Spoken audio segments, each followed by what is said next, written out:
Bienvenue à tous. Je ne sais pas s'il faut dire Monsieur le Ministre ou bien cher Vincent, vous me pardonnerez de dire cher Vincent, mais de vous dire que nous sommes particulièrement heureux de vous accueillir au musée et toute l'équipe du musée se joint à moi pour dire que nous sommes heureux que vous soyez venus ce soir. Tout le monde vous connaît. On connaît le militant politique, on connaît l'ancien ministre de l'Éducation nationale, et beaucoup d'entre nous avaient apprécié votre passage rue de Grenelle, mais nous sommes peut-être nombreux à partager la découverte que j'ai faite, que vous aviez aussi des intérêts et une compétence qui m'a impressionnée.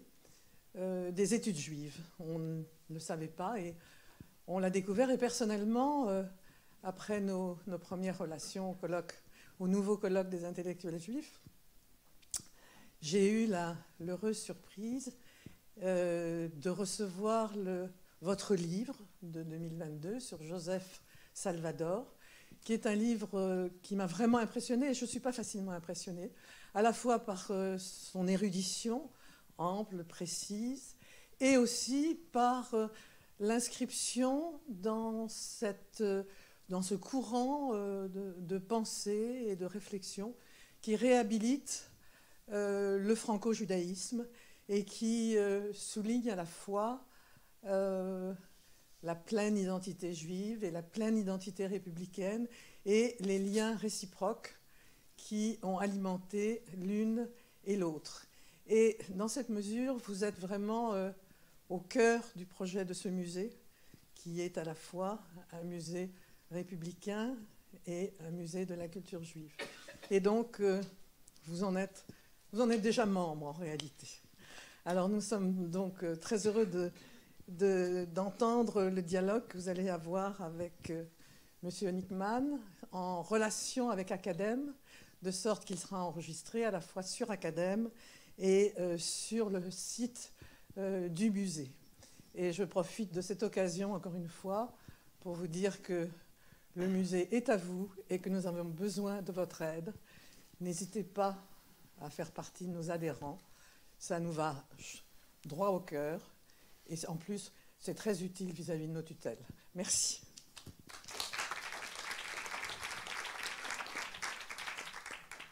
Est-ce que le micro fonctionne? Oui. Mais qu'est-ce qu'il a, Vincent Peillon, avec le judaïsme? C'est une question que j'entends régulièrement poser depuis un certain nombre d'années dans les différents cercles juifs où je peux laisser traîner mes oreilles par mon activité professionnelle ou personnelle. On connaît le philosophe, l'historien des idées, le ministre, bien entendu. On va y revenir, le penseur de la laïcité. Mais il y a un frétillement, un souci juif qui vous traverse depuis quelques années et qui en interroge, qui en interpelle certains, Vincent Peillon. On vous voit intervenir énergiquement, avec passion, dans les colloques des intellectuels juifs, dans différents séminaires. Vous publiez des ouvrages sur des penseurs juifs tombés dans l'oubli. Vous dirigez la belle collection Judaïka aux éditions du Bordelot. Vous publiez des ouvrages aussi pointus que le très récent « La Torah n'est pas au ciel » de David Bial. Et il paraît même que vous avez un fils qui travaille à Academ. Bref, Vincent Peillon, on vous sent tourmenté par la question juive qui a pris une place de plus en plus importante dans votre travail et votre pensée. Alors quand Sophie Andrieux et Joseph Hirsch m'ont amicalement proposé d'animer cet entretien avec vous, et je les en remercie, moi je me suis bien sûr réjoui. D'abord, naturellement, parce qu'il y a ce très ancien partenariat entre Academ et le MAJ, ancien et naturel, presque aussi ancien que nos institutions respectives, parce que j'ai déjà eu le plaisir de vous recevoir à Academ, que les problématiques que vous travaillez résonnent avec les miennes et avec celles de mes collègues. Mais j'étais quand même un tout petit peu embêté, parce que je me suis demandé comment est-ce qu'on va faire résonner tout ça avec ce qu'on traverse tous là depuis quelques mois, depuis le 7 octobre. Et qui nous hante et nous obsède un peu tous. Et puis, je me suis plongé dans le livre que Dominique Schnapper vient d'évoquer et qui va un peu nous servir de fil rouge de la soirée, que vous avez consacré à un illustre inconnu, mais que vous avez exhumé de son anonymat, un homme qui s'appelait Joseph Salvador. Et je me suis rendu compte que vous y agitez exactement les questionnements qui nous hantent tous depuis le 7 octobre, à savoir, quelle est la place des Juifs sur Terre? Est-ce qu'il y a un chez-soi pour le peuple juif? Est-ce qu'il existe une ligne de crête où l'être juif et l'être citoyen peuvent s'emboîter et coexister? Parce que, on le sait, quand les Juifs restent entre eux, on les taxe de séparatisme, on leur reproche leur clanisme, leur particularisme, et quand ils veulent se fondre dans la société environnante, on les soupçonne de noyauter, de judaïser, de parasiter le corps social. Alors, on va explorer un petit peu votre creuset familial, les rencontres décisives dans votre trajectoire, votre rapport à la gauche.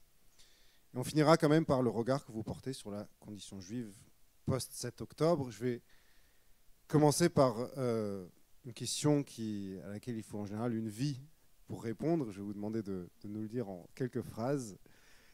Qui étaient vos parents, Vincent Peillon? Bien, merci beaucoup. Je voudrais remercier Dominique Schnapper en premier pour les mots très gentils qu'elle a pu dire et le début d'aventure que nous vivons ensemble depuis intellectuel, depuis 2 ans maintenant. Je voudrais remercier toute l'équipe du MAJ, ce lieu absolument extraordinaire de culture, d'intelligence, de sensibilité, dans lequel effectivement, à la fois, vous l'avez dit, comme républicain, comme homme tout simplement, et comme juif, je me sens tellement à l'aise. Et qui arrive à tenir un rythme extraordinaire pour présenter des expositions, des œuvres et aussi faire dialoguer les uns avec les autres. C'est vraiment un travail que je trouve admirable. Alors bon, qui étaient mes parents, hein, c'est la question, je vais faire très simple. Mon père était un homme d'un milieu au départ assez modeste, qui n'a pas connu son père. Ils avaient ça en commun. Ma mère et mon père n'ont pas connu leurs pères respectifs, car tous les deux étaient dans le ventre de leur maman quand leurs pères sont décédés. Mon père avait une mère assez exceptionnelle qui avait commencé vendeuse aux Galeries Lafayette, qui est devenue une des grandes dames du cinéma français à travers l'exploitation, la distribution de films, en particulier le cinéma des Ursulines, qui est le plus vieux cinéma d'art et d'essai. Elle a fini présidente des cinémas d'art et d'essai. Elle a fait découvrir à la France beaucoup de grands cinéastes, le cinéma italien, le cinéma allemand, et à une époque où il n'y avait pas encore, disons, les complexes et où les petites salles du quartier latin avaient du sens. Mon père a été élevé avec, je crois, une idée assez forte avoir des exigences intellectuelles, en tout cas assez fortes, et a beaucoup compté pour moi de ce point de vue-là. Il m'a fait lire très tôt beaucoup d'auteurs. Il avait fait une hypocagne à Louis le Grand avec son ami Dominique Fernandez. Et puis, il a été happé par la vie politique, qui est un sujet sur lequel nous reviendrons peut-être, après-guerre. Mon père était communiste. Il a été repéré à Sciences Po par Jean Baby, le père d'Yvonne Baby, qui était un grand professeur d'économie que les gens ont oublié, qui recrutait des jeunes brillants de Sciences Po pour les faire entrer au Parti communiste. Et très tôt, il est devenu un des dirigeants, très tôt, parce que c'est à 20 ans que ces choses-là se passaient, il est devenu un des dirigeants de l'Eurobank, la Banque commerciale pour l'Europe du Nord, qui était le pont entre l'Est et l'Ouest. Et donc j'ai été élevé par un homme qui a été à la fois déchiré sur le plan personnel, sur le plan intellectuel, par évidemment la découverte de ce qui se passait réellement en Union soviétique, le stalinisme. Une de ses amies de jeunesse qui était communiste avec lui, c'était Annie Krigel, vous voyez ses parcours, mais qui lui est allé si loin, puisqu'il a été à 36 ans le directeur général de l'Eurobank. C'était un intellectuel contrarié, il nous a dit toute notre jeunesse, ne faites pas les mêmes erreurs que moi, ne faites pas de politique, devenez universitaire, consacrez-vous au travail intellectuel. Et donc lui, il a été lucide sur les crimes du stalinisme? Trop tard, oui. Trop tard. Vous savez, c'est une vieille discussion que j'ai eue, on pourra en reparler, mais il y a des gens qui, dès les années 30, avaient déjà compris, tout le mouvement trotskiste, mais même les surréalistes en France. Là, c'est à partir de 50, vous voyez, les querelles entre Sartre et Merleau, etc. Et mon père est resté très longtemps dirigeant de la Banque soviétique. Donc quand je suis enfant au quartier latin, je vois mon père partir pour le Vietnam, je vois mon père partir pour l'Algérie. Donc c'est une vie très particulière.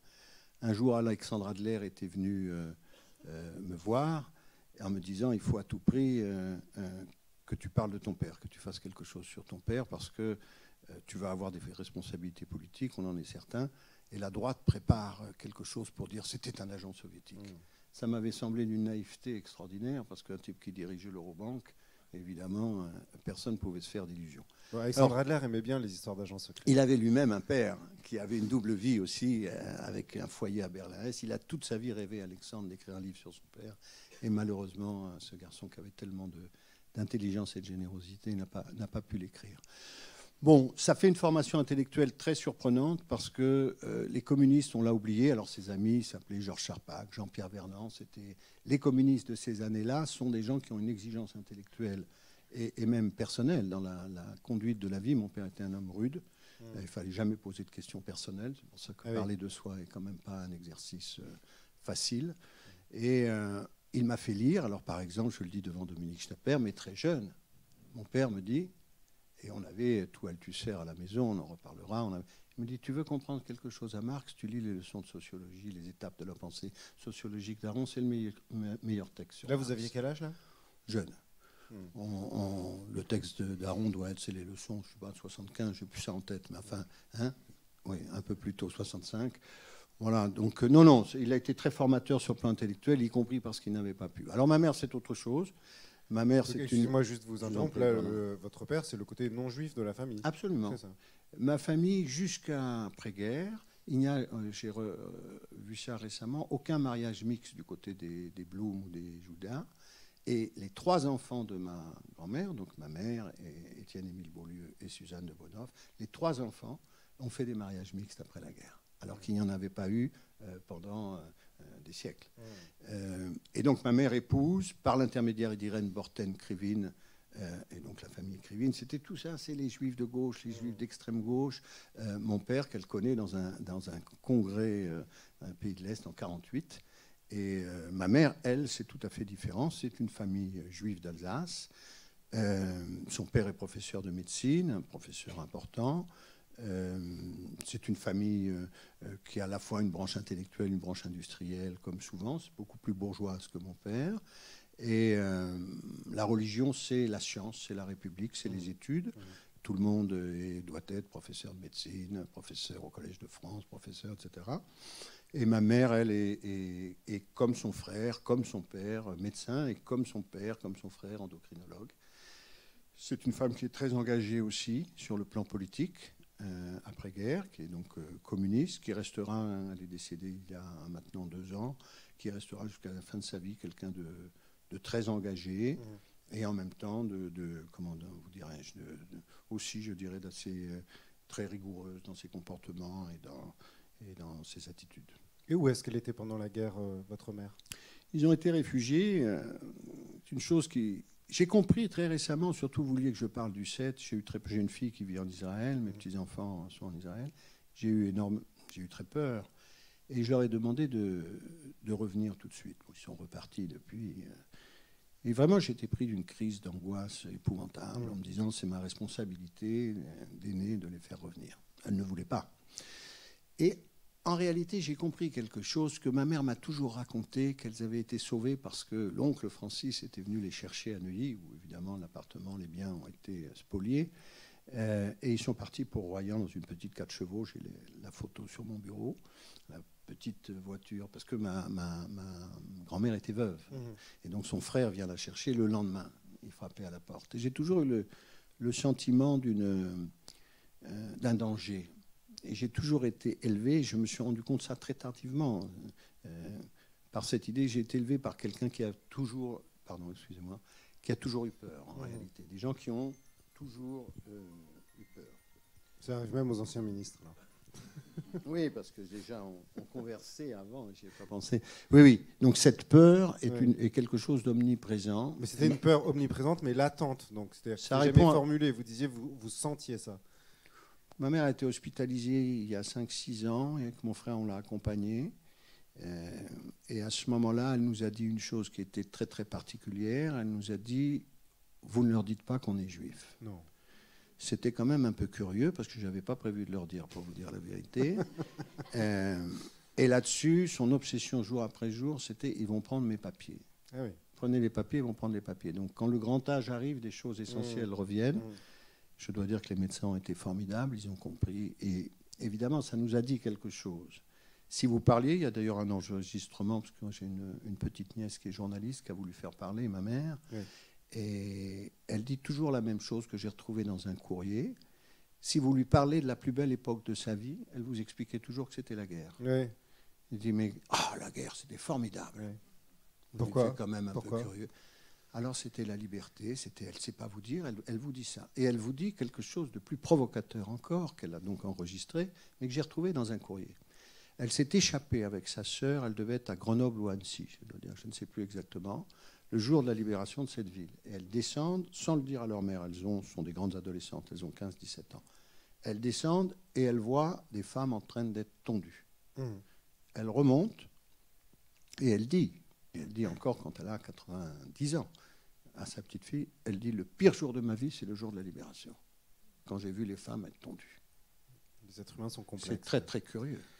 Mais ça dit beaucoup de choses de son trajet et aussi de la façon, des valeurs qui lui avaient été transmises. Et vous savez par qui elle a été cachée précisément ? Il y avait des relations avec ces familles-là ? Oui. Des justes, j'imagine ? Non. Il y avait un premier... vous savez, cette vie est très étrange. Il y avait un premier homme d'enfant qui était catholique. Et donc, il ne fallait pas dire qu'on était juif. Et donc, ça devenait d'ailleurs entre enfants, y compris juifs, une injure sale juif, puisqu'on leur disait, tu ne peux pas. Oui. C'est tout le problème des personnalités qui vont être après très marquées par ça. Et après, elles ont été aidées par des fermiers. Mais ma grand-mère s'est débrouillée toute seule. Elle me racontait des histoires. Vous savez, quand on a traversé ces périodes, ils ont eu la chance, les 3 enfants et elle, de survivre. Elle devait descendre en ville de la montagne, donc descendre de la montagne en ville, pour aller chercher à manger aux enfants.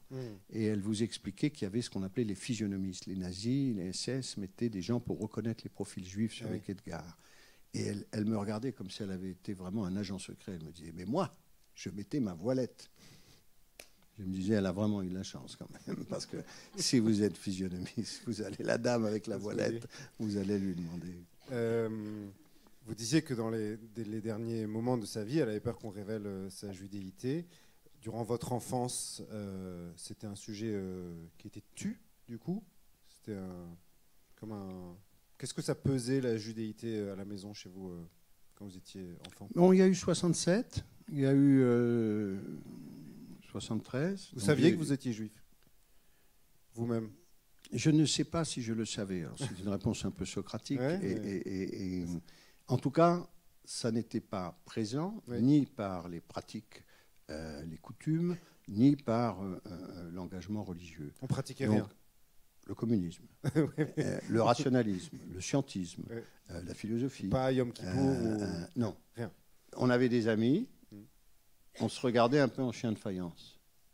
Mon meilleur copain à la maternelle, qui heureusement était le seul autre juif de la maternelle, que je vois encore, qui est un ami très cher. Et il me dit, c'était drôle, on allait chez vous, mes parents disaient, c'est un peu des gens bizarres quand même, parce qu'on sait que... Mais bon, en plus, ils sont communistes. Donc, et nous, inversement, mes parents les regardaient en disant, ils sont un peu arriérés, ils font encore les fêtes, etc. Tout ça est fini. L'universel avait dû... c'est d'ailleurs très étonnant, parce que j'ai eu ça avec beaucoup de l'entourage de mes parents, hein, beaucoup donc d'universitaires. Ils ont cru que les religions étaient quelque chose qui ne pouvait que nous opposer les uns aux autres et qu'il fallait s'en débarrasser. Ils l'ont cru sérieusement, mais ils ont cru encore plus, ils ont cru que la raison et la science allaient nous permettre de vivre démocratiquement en paix. Ils n'ont peut-être pas eu totalement tort d'ailleurs, mais en tout cas, c'était ça leur credo fondamental. Le premier livre que m'a donné ma grand-mère, mais quand même, c'est, je dois avoir 10 ans, on fait les Noëls de famille, et elle me donne Le bon sens et les études classiques d'Henri Bergson. Et, à 10 ans. Oui. Et le deuxième, je dois avoir 2 ans de plus, c'est l'introduction à la médecine expérimentale de Claude Bernard. Normal. Bon, voilà. Donc, elle... Enfin, dans ces milieux-là, de juifs alsaciens devenus médecins, chercheurs, etc., ou philosophes, plus qu'on le croit. Bien sûr. plus qu'on ne le croit. Et d'ailleurs, y compris dans l'immigration juive des années 30, je pense à Georges Chapin, qui a beaucoup compté dans mon parcours. Georges, et qui a été déporté. Alors lui, pour fait de résistance, contrairement à... il ne comprenait pas... Moi, j'ai toujours eu un intérêt pour les religions. Je suis de la génération d'après. Et pour la dimension spirituelle de la République, et la dimension, le rapport de la République. Mais il trouvait ça grotesque. Ça lui semblait pas sérieux du tout. C'était un archaïsme, en fait. Oui, il faut des éprouvettes, il faut de la science expérimentale, il faut de la preuve formelle, on fait des mathématiques, on fait de la physique, on soigne les gens, mais enfin on ne passe pas sa vie à se demander quel est le nom de Dieu, si on peut le nommer. Tout ça est non seulement dans leur idée assez peu consistant intellectuellement, mais dangereux. Dangereux. Vous aviez commencé à évoquer 1967. Oui, parce que vous me dites, est-ce que vous saviez? Ça venait. Alors, il s'est passé 2 événements. Le premier événement était ça, c'est que, vous savez, à cette époque, là, les églises se sont vidées. Mais comme je suis un peu plus âgé que vous, pas beaucoup, mais quand même un peu, tous mes copains font leur communion. Et je suis affreusement jaloux. Donc un jour, je dis à ma mère, quand même, en plus, ils ont des cadeaux, en communion, ils ont des robes magnifiques. Donc je dis, en plus, le type qui avait rue Henri Barbus dans le 5e, qui est le petit truc paroissial, s'appelait le Père Noël. Il y avait le Père Noël. Bon, c'était quand même un programme. Et il avait des tables de ping-pong. Enfin, ils avaient tout pour eux. Et nous, donc un jour à ma mère, je dis, pourquoi je ne fais pas ma communion? Et là, elle prend un air vraiment effaré. Mais enfin, c'était souvent sa façon de me regarder, quel imbécile. Elle dit, mais enfin, on est juifs. J'ai dit, merci de me le dire. Ah oui. Je n'étais pas au courant. Ouais. Et la deuxième fois, c'est que j'ai eu une crise mystique. Enfin, j'en ai eu beaucoup. Mais ma première crise mystique, c'est que je suis en train de me bagarrer avec mon frère, qu'une énorme armoire normande me tombe dessus et que je survis, mais que j'ai dans le dos une croix. Et donc, je dois avoir 8 ou 10 ans. Donc, je dis à ma mère, je crois que je suis élu. Enfin, il se passe quelque chose. J'ai un rapport direct avec... et là, elle prend l'air un peu atterrée. On dit non, c'est pas exactement ça. Mais il n'y avait pas plus que ça.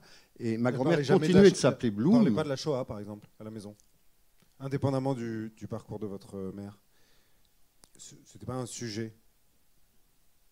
Ben, c'est-à-dire qu'on a été élevé entièrement dans cette affaire, si vous voulez. Il faut que vous ayez en tête que toute la formation intellectuelle de ma génération, c'est la question du totalitarisme. Oui. Et donc, c'est la question du mal. Donc, bien sûr que si, on parle de la Shoah, personnes de la famille qui ont été déportées, on parle de la Shoah, mais on ne, comment vous dire, on ne se définit pas d'abord. La Shoah ne nous appartient pas comme c'est quelque chose c'est le mal dans l'histoire. Ce sont des victimes du totalitarisme, du fascisme. Mais ma première manifestation, c'est contre la guerre au Vietnam, sur les épaules de mon père en 66 ou 67. Alors justement, je voulais... le fait que les petits Vietnamiens soient massacrés avec du napalm ne réjouissait pas mes parents. Et donc c'est plutôt la conscience tragique de l'histoire qui est ce que découvre la génération précédente, mes parents d'ailleurs, par la guerre. C'est l'article des temps modernes, la guerre a eu lieu, c'est toute la réflexion d'Aron. Nous, on est élevés, évidemment, là, c'est même Camus, on est élevés dans le sens tragique de l'histoire, c'est-à-dire que ce n'est pas les illusions kantiennes de la conscience, c'est pas la bonne volonté suffit à tout, c'est pas comme ça. Alors justement, vous évoquez le Vietnam, vos parents sont communistes, sauf erreur de ma part, vous-même, vous n'avez jamais été au Parti communiste. Vous avez été socialiste. Mes parents sont communistes, puis anticommunistes, que les choses soient claires. Qu'est-ce qui se passe? C'est Prague qui fait basculer vos parents dans l'anticommunisme? Vous avez une évolution, je dirais, lente et très compliquée pour mon père, parce qu'il faut que vous compreniez que pour mon père, c'était une question de vie ou de mort. Vous n'avez pas pu être ce qu'il a été et dire je quitte le communisme comme ça. Donc nous, on ne jouait pas au badminton, vous voyez, chez moi. On sortait pour parler. On savait qu'il y avait des micros partout. Mon père est numéro 2 de l'Eurobank pendant la guerre froide. Donc quand il va au Vietnam, c'est pour financer la guerre. Donc ce n'étaient pas des gens rigolos. Et c'était des gens qui avaient beaucoup d'intelligence, de puissance, de culture. Il y avait une direction secrète du Parti communiste. Vous savez, en France, c'était plutôt ces gens-là. Oui. Vous aviez des grands chirurgiens, vous aviez des banquiers, vous aviez des... Bon. Donc, mais quand ils deviennent anticommunistes, c'est une chose qui m'a marqué dans mon orientation intellectuelle, puisque je suis un libéral, socialiste et libéral. Oui. C'est que j'ai été frappé d'une attitude d'esprit que j'avais retrouvé, par exemple, pour ceux qui l'ont connu, chez Annick Rigel et quelques autres, c'est-à-dire, quand mon père était communiste, il était très communiste. Oui. Quand il était anticommuniste, il était très anticommuniste. Et je dois dire que vous savez que pour un communiste, un socialiste, c'est quand même assez abominable. Un traître. Oui. Quand son fils a adhéré au Parti socialiste et est devenu socialiste, c'était un trouble pour mon père, quand même. Et bon, d'une certaine façon, et c'était très anti-mitterrandiste, par exemple, bien entendu. Parce que c'était des gens qui étaient anticolonialistes. Vous voyez, la guerre d'Algérie. Donc Mitterrand, non seulement ses errances, qu'on a découvert plus tard, mais qu'on savait tôt quand même. Moi, je les ai su tôt. Hein, mais aussi l'attitude dans le gouvernement Guy Mollet. Donc, tout ça fait des choses plus complexes que veulent les gens, voir les gens. Pour vous donner un exemple, je pars en 76 à Moscou, j'ai 16 ans. Mais mon père me charge de bouquins pour ses amis qui sont dissidents. Oui. En 76. Oui. Donc, et là-bas, il y avait un garçon qui est maintenant connu, qui s'appelle Pavel Lounjin. Sa mère, Lila Lounjin, était une merveilleuse traductrice. C'était des dissidents. Mon père aidait autant qu'il pouvait, que ce soit en Hongrie beaucoup, ou alors qu'il était encore un responsable soviétique. C'est intéressant parce qu'on va peut-être y revenir plus tard sur le sujet du franco-judaïsme. C'est-à-dire, chez vos parents, il y a aussi cette idée d'adhésion à une utopie et de chagrin, de désillusion, de la non-réalisation de cette utopie, voire de la trahison de cette utopie. On va y revenir plus tard. Je voulais d'abord passer par une rencontre encore qui a été, je crois, très importante pour vous dans votre formation intellectuelle. C'est le grand historien Jean-Pierre Vernant. Est-ce que vous pouvez nous dire un mot sur quel rôle il a joué dans votre... Comment vous l'avez rencontré et quel rôle il a joué dans votre formation? Vernant, qui a été un immense résistant, et un très grand historien de la pensée grecque, mais en même temps philosophe, était communiste. Et il était dans la même cellule que mes parents. Donc ce sont des amitiés de communistes. Et ils ne se sont pas vus pendant un moment. Et un jour où nous étions à Belle-Île, ils se sont retrouvés. J.P. Vernant allait toujours passer, depuis l'avant-guerre, on a des photos maintenant. Déjà dans l'avant-guerre, avec toute une bande, ils allaient à Belle-Île. Et donc on a retrouvé J.P. Vernant. Alors qu'est-ce qui m'a fasciné chez Vernant? Vous avez l'excellence française du major de la grecque de philo, qui fait que quand il écrit, c'est limpide, et que cette simplicité est dans le fond l'art suprême, même pour dire des choses compliquées. Mais qu'est-ce qui se passe chez Vernant qui est fascinant pour un tout jeune homme comme j'étais, qui veut devenir un philosophe? C'est deux choses. D'une part, c'est un homme qui n'a pas failli. C'est cette grande question de qu'allons-nous faire Lui, il entre dans la résistance, il a 25 ans quand il est professeur de Cagne à Toulouse, et il devient le colonel Berthier, compagnon de la Libération.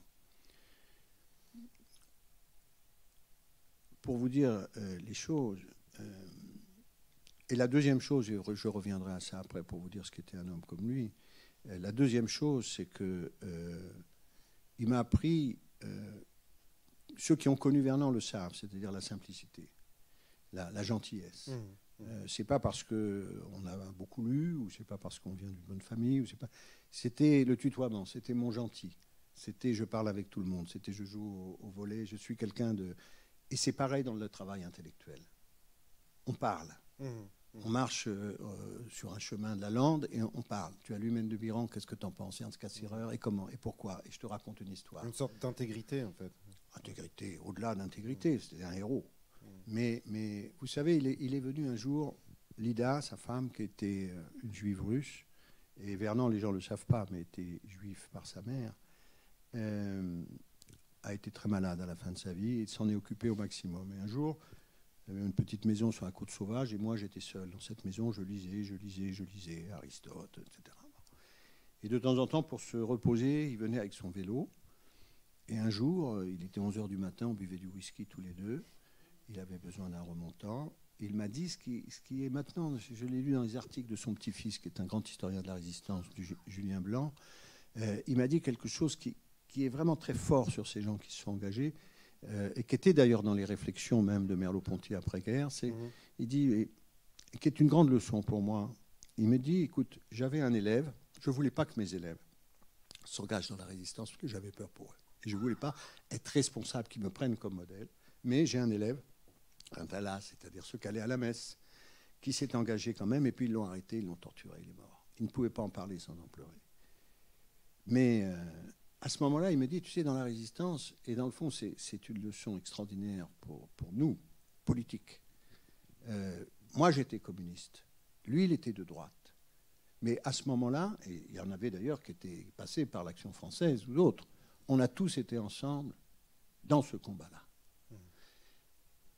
Que Vernon vous dise ça, lui qui était tellement marqué, communiste, compagnie, c'est une leçon, je crois, politique importante. Et c'était un esprit en ce sens très, très ouvert. Et après, vous savez, ça a été le cas de ces gens qui ont eu des résistances comme ça, très, très engagés dans la résistance, des responsabilités de premier plan. Le fait qu'ils ne soient pas morts condamnait leur héroïsme à leurs yeux. Vous savez, il y a toute une réflexion que lui a menée, mais qui a été menée par le philosophe moins résistant, exactement, qui était si... Donc, il n'a jamais... D'ailleurs, je crois qu'il n'est même pas allé à certaines... Il n'allait jamais, il ne commémorait pas, il ne se mettait pas en avant. Oui, c'est intéressant, c'est-à-dire que comme souvent dans les rencontres importantes, ce qui vous a marqué chez lui, c'est pas seulement la grandeur intellectuelle, c'est la grandeur de l'homme aussi. L'homme. Oui. Mais quand je commence à lire Merleau-Ponty, vous savez, le point de départ, d'ailleurs, que je dis dans mon livre sur Merleau-Ponty, Merleau-Ponty reprenait une expression de André Breton qui était le point sublime. On doit être le même homme qui est capable de faire une analyse brillante de la déduction transcendantale ou des catégories de l'entendement, etc., mais qui aime, qui écoute de la musique, qui élève ses enfants, etc. C'est-à-dire, ça, moi, j'étais élevé dans cette idée. Être un intellectuel, c'est pas juste, c'est une façon d'être, c'est une façon d'exister, c'est une façon de se comporter. Et de ce point de vue-là, je dois dire que c'était une chance de croiser quelqu'un. Enfin, ça a été une chance de croiser quelqu'un comme Jean-Pierre Vernant, parce qu'il était l'incarnation de ça. Major de l'agrégation de philo à 22 ans, c'était pas le sujet. À 25, résistant, et sa passion pour les Grecs, sa façon d'en parler, la dimension charnelle de la pensée, parce que beaucoup de... Et je me suis intéressé... Là, on s'approche du sujet juif, justement. Je me suis aussi intéressé à Merleau-Ponty à cause de cette incorporation de l'esprit que l'on ne peut pas séparer du corps et qui m'a toujours semblé...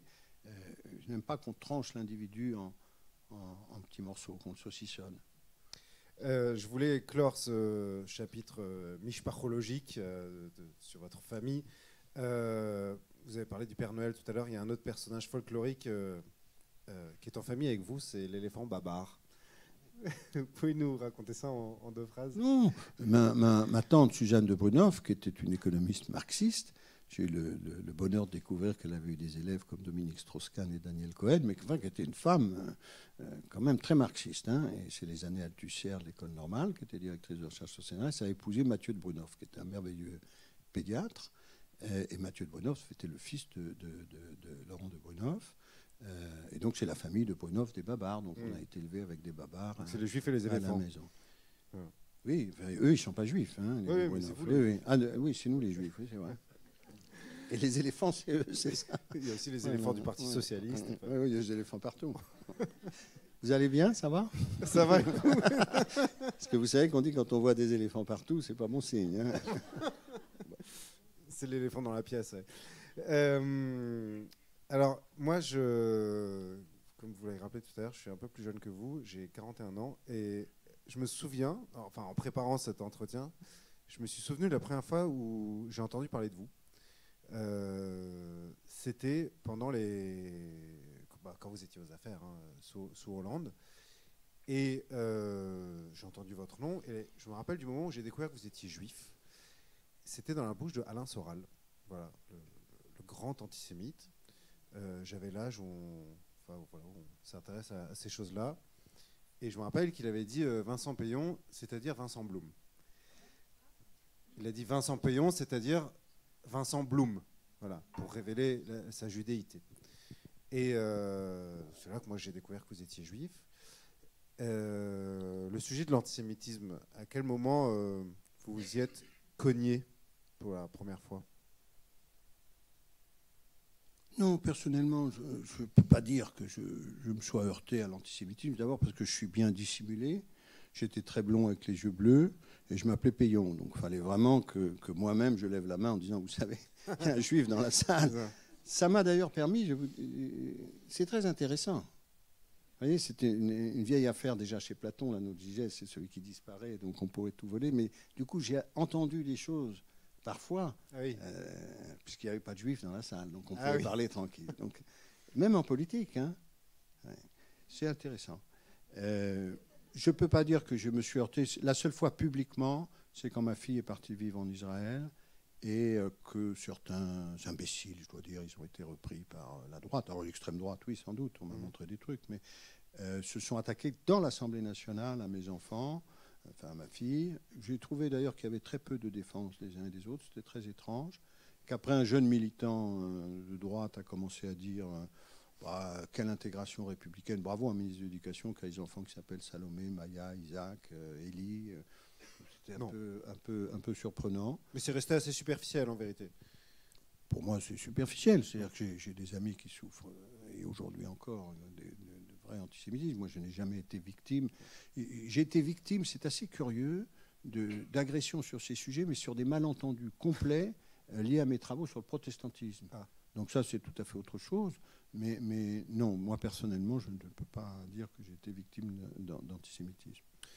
Alors, je voulais qu'on parle un peu de ce thème du franco-judaïsme, qui vous est cher, sur lequel vous travaillez depuis des années, notamment à travers cette biographie que vous avez consacrée à Joseph Salvador. Enfin, c'est plus qu'une biographie, c'est tout un travail sur ce thème-là, du judéo-républicanisme.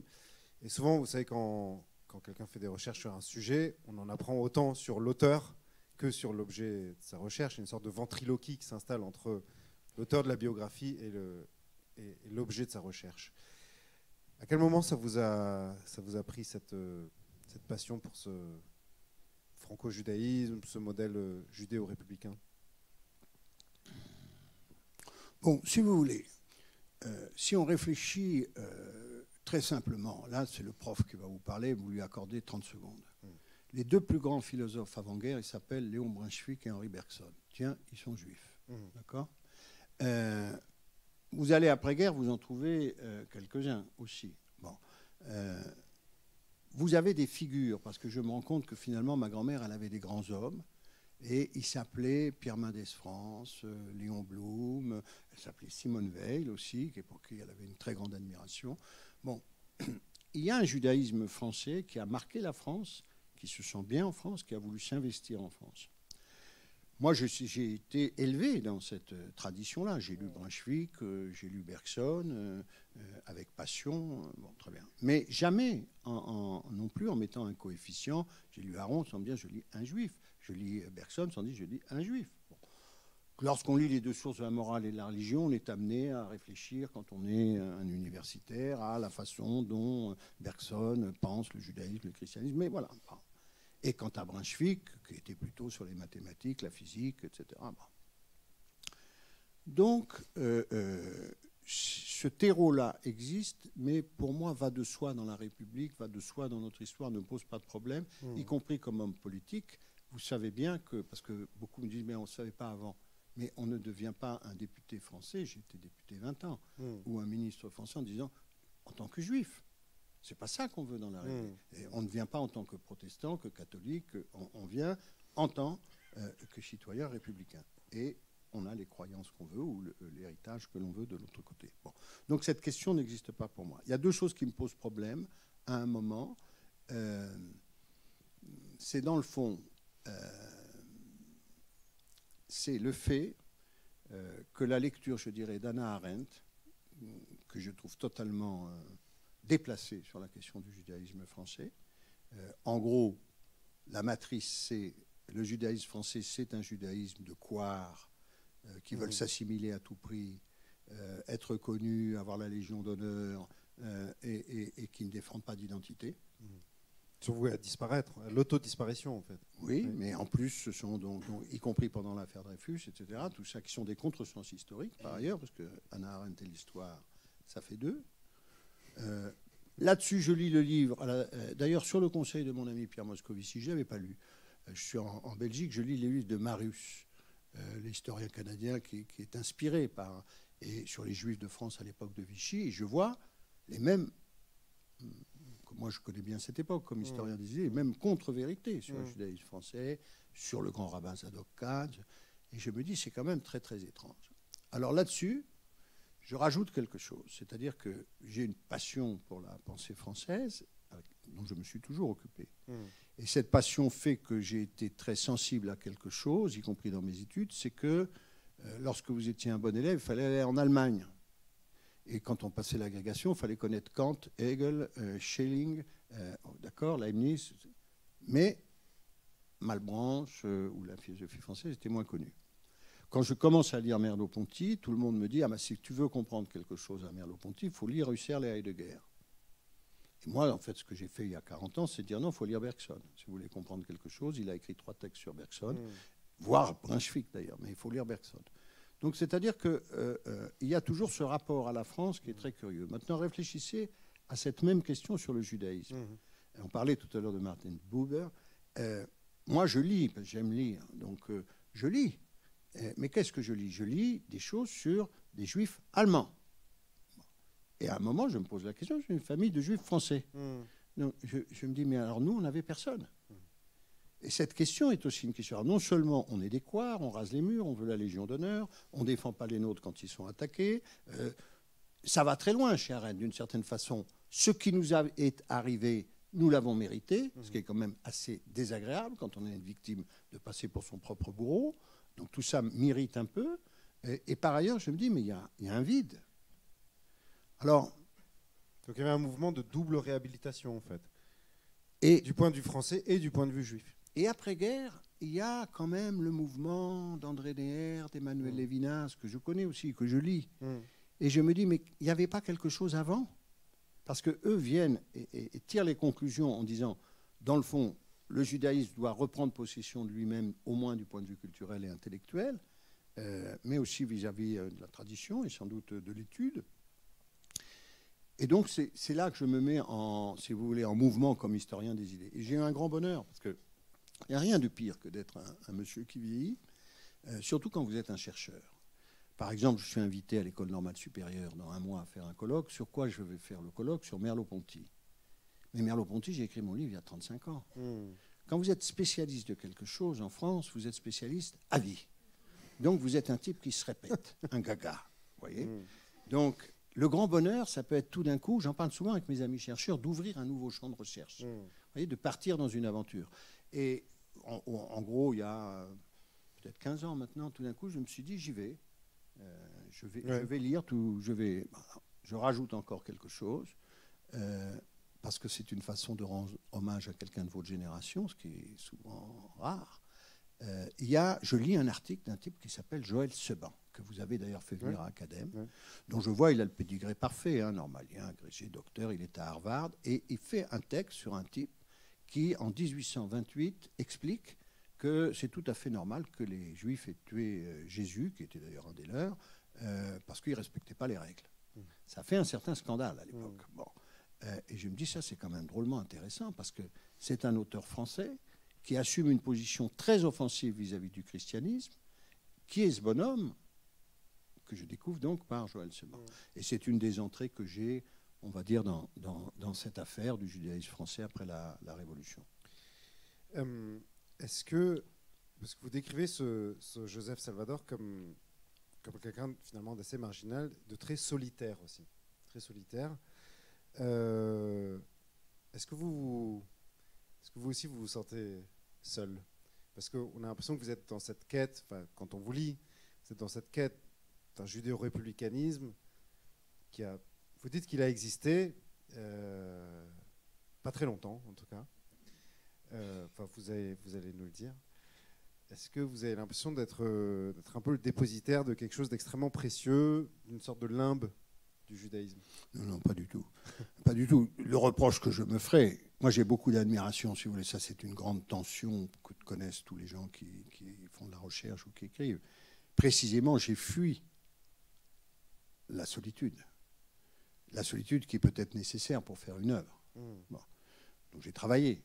Mais si je n'avais pas passé tant de temps sur les bancs des parlements, à lire des rapports, à en faire, à faire des réunions publiques, à partir le week-end, à dormir bon, peut-être j'aurais une œuvre qui serait plus consistante. Mais il faut accepter cette solitude. J'ai une grande admiration pour Joseph Salvador. Il est médecin au départ. Oui.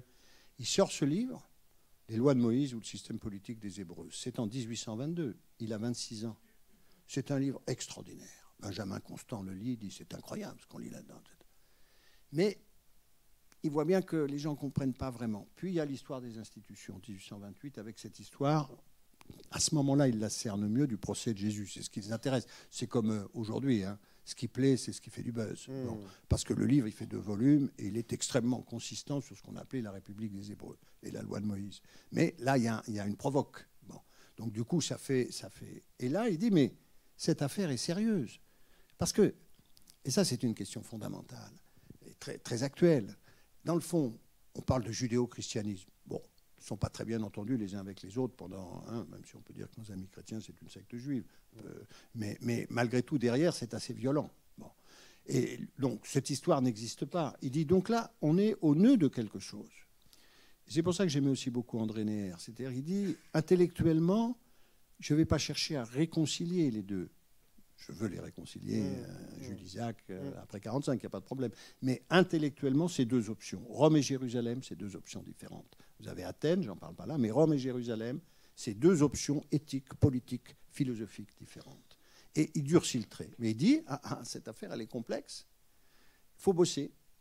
Il faut bosser. Et pour bosser, il faut s'isoler. Donc il s'isole 50 ans, il ne fait pas d'enfants, il ne se marie pas, et il bosse.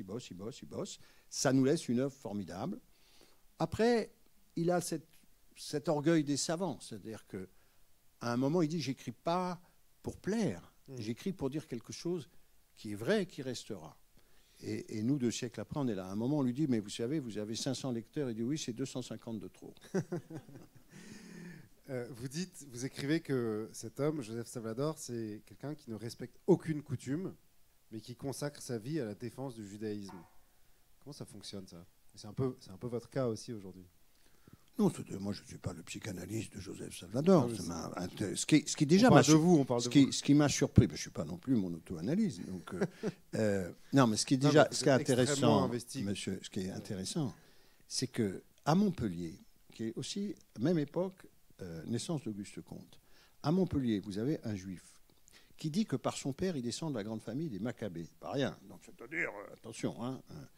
Mais il épouse une Élisabeth Vincennes qui est catholique, c'est-à-dire mariage mixte chez des Juifs à la fin du XVIIIe siècle à Montpellier. La communauté, donc du coup j'ai étudié, de Montpellier, c'est 100 personnes à l'époque. Hein. Et ces gens se nourrissent de quoi? D'Alembert, de Rousseau, et quand il devient médecin de la grande école de Montpellier, c'est un médecin scientifique. Moi j'ai lu sa thèse de médecine, et à ce moment-là, qu'est-ce qui se passe? Alors je vais vous le raconter en 2 mots, parce que ça peut se reproduire maintenant. Et ça a été pareil pour Moses Hess, ça a été pareil. C'est qu'il y a des émeutes anti-juives en 1819 extrêmement difficiles avec ce cri « Hep, hep », dont il y a plusieurs traductions. Jérusalem est perdue, hein, Jérusalem est perdida, ou c'est le cri qu'on donne en tapant les animaux. Et les Juifs sont des animaux, donc on les tape comme ça, « Hep, hep, hep », en faisant rentrer là. Alors, il dit, je suis monté à Paris pour faire ma spécialisation de médecine, je suis à la fac de médecine et je lis ça. Il dit, je ne réagis pas en tant que juif, je réagis en tant qu'enfant du siècle des Lumières. Comment, dans l'Europe d'aujourd'hui, il y a des gens qui sont encore martyrisés parce qu'ils appartiennent à la confession juive ou au peuple juif. Et là, il dit, il y a quelque chose qui ne va pas, il faut que j'approfondisse ce truc. Et après, il a commencé à réfléchir à cette affaire qui est quand même millénaire, qui engage, on le vit encore aujourd'hui, des choses très très profondes et civilisationnelles. Et donc, il est parti pour cette grande aventure. Mais ça part, en tout cas raconte-t-il, ça part de l'expérience de l'antisémitisme. Qu'il ne vit pas comme juif, alors ça c'est à mon avis. Bon. Mais quand même, c'est quand même curieux. Et il sera enterré, imaginez-vous, au cimetière protestant du Vigan. Car sa sœur... Vous dites qu'il a passé sa vie à être considéré comme non-juif par les juifs et juif par les non-juifs. Voilà. Le premier historien qui a vraiment travaillé sur Salvador parlait à ce moment-là, dans un très beau livre d'ailleurs, de juifs de la périphérie. Voilà. Et dans le fond, c'est intéressant parce que ça nous renvoie à l'étonnement platonicien, c'est-à-dire parfois c'est mieux ou c'est peut-être indispensable d'être dans la périphérie pour voir à distance. Ce qui lui fait connaître au mieux cette pensée juive, c'est qu'il ne... Peut-être qu'au départ, même, il pense qu'il ne la connaît pas. Et peut-être que toute sa vie, il pense qu'il ne la connaît pas. C'est un juif de la périphérie. Et donc, Même... il se pose des questions. À mon avis, il va avoir d'ailleurs une influence énorme, mais pas tout à fait reconnue. Et dans la ligne de ce qu'on a fait sur Salvatore, ce que je voudrais, c'est parce qu'il y a une école américaine qui avait bien travaillé, c'est qu'on connaisse mieux le judaïsme français du 19e et du 20e siècle, et qu'on publie en France, c'est ce qu'on fait à travers la collection Judaïka, les grands ouvrages sur le consistoire. Là, on va publier un très beau livre sur l'Alliance israélite universelle, qui sera d'ailleurs très moderne, en ce sens qu'il va faire comprendre comment les Juifs ont utilisé l'universel pour entrer dans le particulier français. Enfin, voilà, un certain nombre de grands livres de l'historiographie sur le judaïsme. Plus de la moitié des textes sur les Juifs français sont écrits à l'étranger, et en particulier aux États-Unis. Est-ce qu'à un moment donné où vous vous êtes demandé, où vous vous êtes dit, bon, peut-être que les Lumières sont identifiables au mosaïsme, peut-être que le socialisme, primitif en tout cas, est identifiable au judaïsme, mais pourquoi est-ce que la forme la plus aboutie du judaïsme, ce ne serait pas tout simplement le judaïsme? Est-ce que vous vous êtes dit, je vais aller ouvrir la Torah, le Talmud, le Zohar, que sais-je, comme l'a fait Lévinas, comme l'ont fait Ner? Bon, d'abord, l'expérience du chercheur et l'expérience de la vie fait que, même si c'est agaçant, il faut mettre des S partout. Un judaïsme, des judaïsmes, un socialisme, des socialismes. Ce que je constate, vous voyez, par exemple, ma fille en Israël habite dans une rue qui s'appelle la rue Moses. Elle ne savait pas qui c'était. Mais ce premier des sionistes, comme on dit, l'auteur du grand livre Rome et Jérusalem, était aussi le fondateur de la social-démocratie allemande. Bon. Le lien très, très précoce, d'ailleurs, entre les juifs et le socialisme, dont certains, d'ailleurs, ont théorisé, une espèce d'eschatologie, etc., bon, il est ancien. On est très fiers en France. Moi, je suis allé je suis allé au kibbutz Léon Blum en Israël. J'ai découvert ça tardivement, hein. Mais on est très fiers d'avoir eu des... Vous vous rendez compte quand même, moi je dis souvent aux jeunes juifs français qui ont peur, je dis, la France, elle a eu un premier ministre juif en 1936. Les nazis sont déjà là. La France, alors, elle l'a sans doute violenté parfois, maltraité sans doute, mais bon. Et après-guerre, Blum reste Blum. On a réédité avec Milo Lévy-Bruhl à l'échelle humaine, d'autres l'ont fait d'ailleurs, Pierre Birnbaum aussi. C'est un texte magnifique. Bon. Donc, et puis Mendès, et puis alors, victime d'antisémitisme, sans doute, mais quand même. Et ça, c'est dès la Révolution de 1948. Dès la Révolution de 1948, vous avez deux ministres qui sont de la République, qui sont juifs. Oui. Donc ce pays est exceptionnel en ce sens-là. Donc le cours de Talmud quotidien, c'est pas encore... Non, c'est-à-dire que, si vous voulez, je parle même pas anglais. Donc non, mais c'est une chose que les gens... En araméen. Non, mais voilà, mais mes facultés intellectuelles sont assez faibles. Et non, mais réellement. Donc quand on lit Bergson à 10 ans, ça va. Mais du coup, je ne sais faire que ça en français. C'est bien. Et donc c'est un peu... Mais je le regrette beaucoup. Après, c'est une forme de pudeur aussi, de peur, de partir dans... Alors bon, j'ai quelques traductions à la maison, donc je regarde et de temps en temps je cite, mais je suis très peureux vis-à-vis de ça. Vous êtes resté athée, comme vos parents. Vous êtes attaché à cet athéisme? Je ne sais pas très bien. Je suis très perdu sur toutes ces questions. D'accord. Très perdu. Non, je parle de Dieu tout le temps. Oui. Ça m'a été beaucoup reproché. Je suis très familier avec Dieu, intellectuellement. Alors, est-ce que je suis athée? Est-ce que Il y avait un historien qui disait que l'athéisme était une nouvelle forme de religion. J'ai beaucoup travaillé sur les religions laïques, vous savez, sur la foi laïque, sur le spirituel républicain. Le Roux. Alors sur le Roux, parce que très tôt, ça encore, c'est vous voyez, c'est des choses que les gens ne mesurent pas. Le premier socialisme, donc le Roux, c'est le premier socialisme, c'est les Saint-Simoniens juste après. Ils ont la même analyse, dans le fond, que les contre-révolutionnaires. Et d'ailleurs, c'est des débats qui reviennent aujourd'hui, je pense à Marcel Gaucher et l'autre. C'est-à-dire on ne peut pas vivre que d'individualisme. Le lien se défait. Une société sans religion est une société qui tombe en poussière. Vous le trouvez chez Louis de Bonald ou chez Félicien de Lamennais, donc des penseurs, le premier Lamennais, contre-révolutionnaire, mais vous le trouvez aussi chez les premiers socialistes et les Saint-Simoniens. Donc il faut refaire du lien, il faut refaire société. Ce lien ne peut pas être que matériel. Quand vous lisez Jaurès, ça a été une des grandes surprises de ma vie. Je m'ennuyais tellement à l'Assemblée nationale, je suis allé lire Jaurès à la bibliothèque. J'ai découvert que ça n'avait rien à voir avec ce qu'on m'avait expliqué. Rien. Il est contre la lutte des classes, il n'est pas matérialiste, rien. mais il parle de Dieu tout le temps. Et il dit, d'ailleurs, sa thèse est une thèse sur Dieu. Et il dit, à la tribune de l'Assemblée, parce qu'on faisait des discours de 2 heures à l'époque, on rentrait chez soi, on mangeait, on revenait continuer son discours. Et il dit, mais moi, je nomme Dieu à la tribune et j'ai aucun problème. Dans un discours extraordinaire qui s'appelle « Pour la laïque ». Bon, alors, cette question de Dieu, on ne peut pas la traiter comme ça. Hein. Non binaire.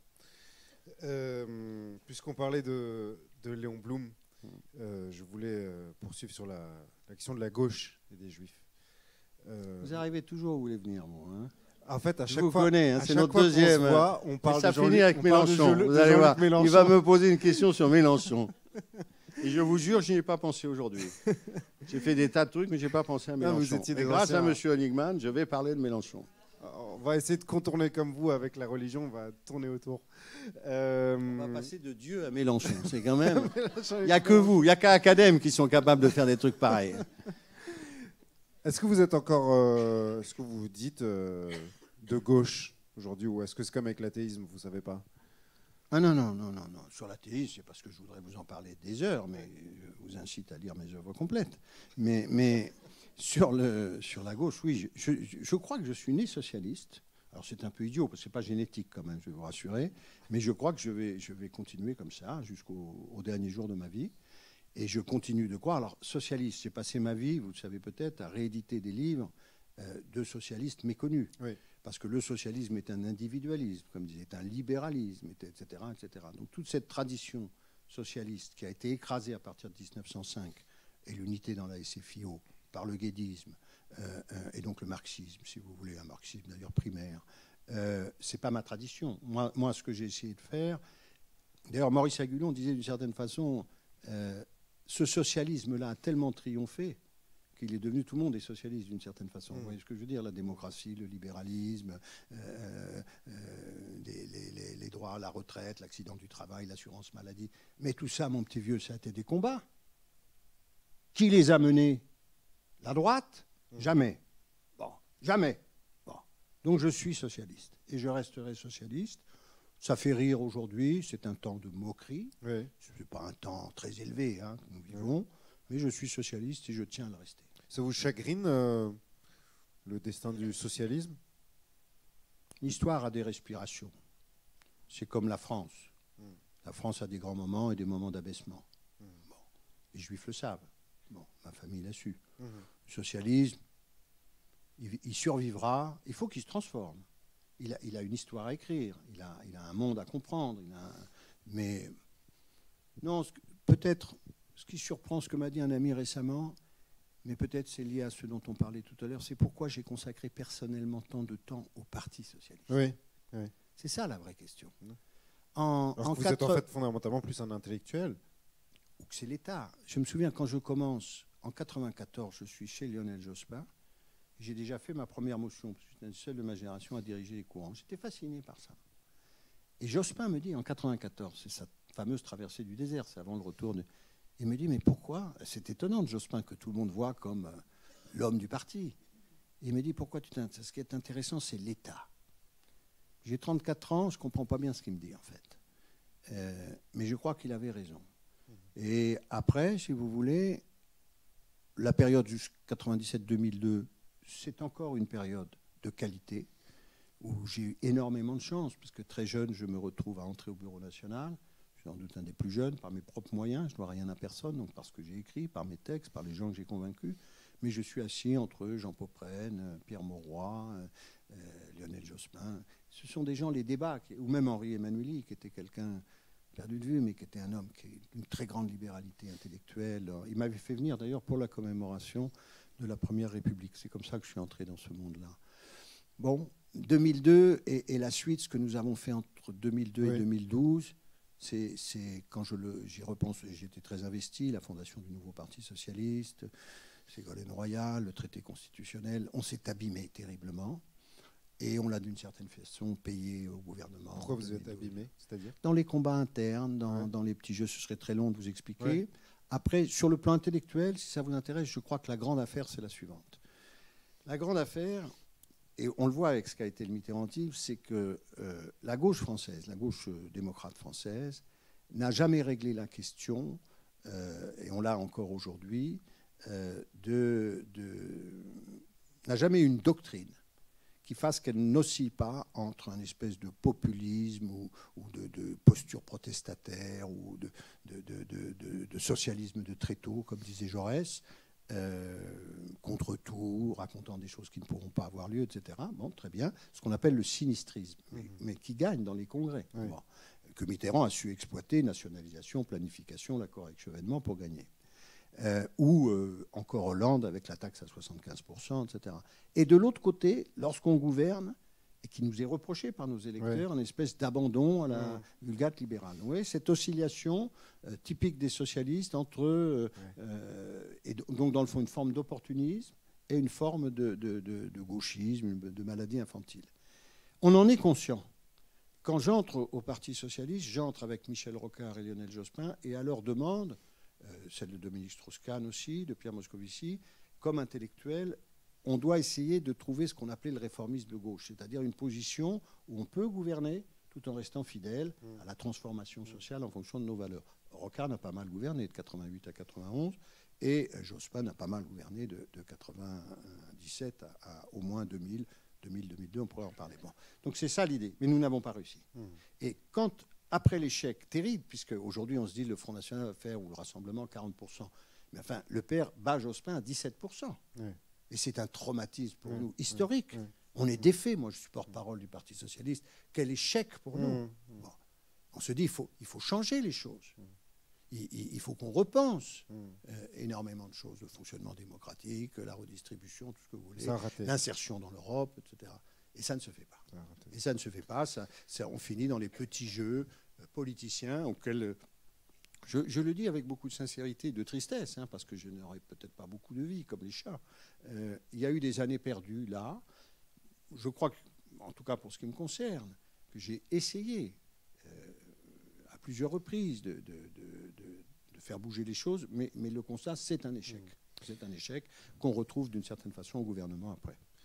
Entre la gauche et les juifs, entre les juifs et la gauche, là, aujourd'hui, vous avez l'impression que c'est... Ça va pas bien. Oui, ça, en effet. Mais c'est fini, quoi. Non. Ou il y a des respirations. Non. Non. Et bien sûr que non, ça n'est pas fini. Est-ce qu'il y a une droitisation des Juifs de France, vous avez l'impression ? Des Français, oui. J'ai cru observer.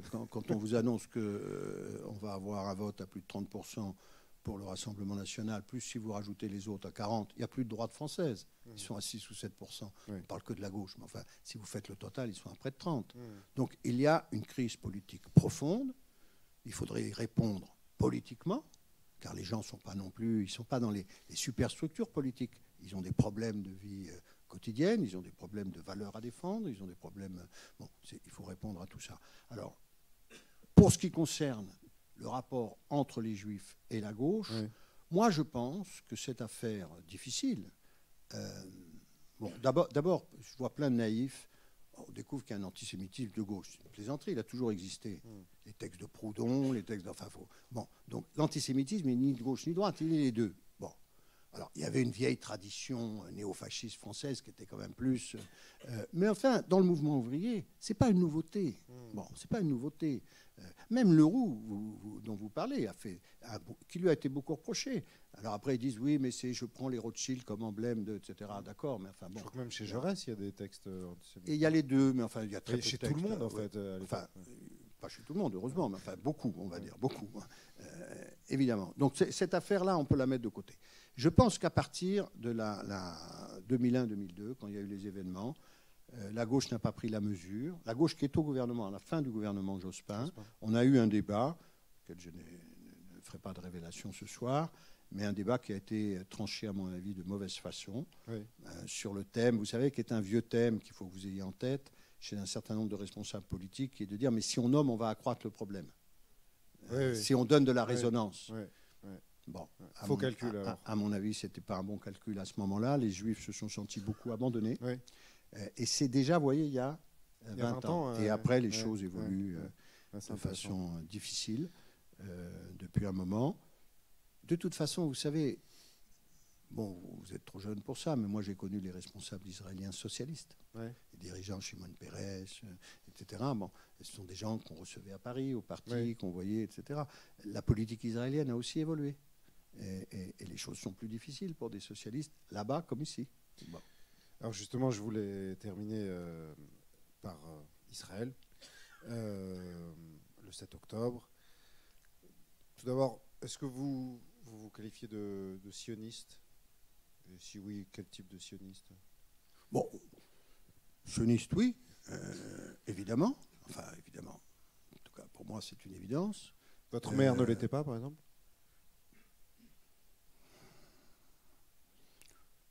Bon, ses arrière-petits-enfants, sa fille sont franco-israéliens.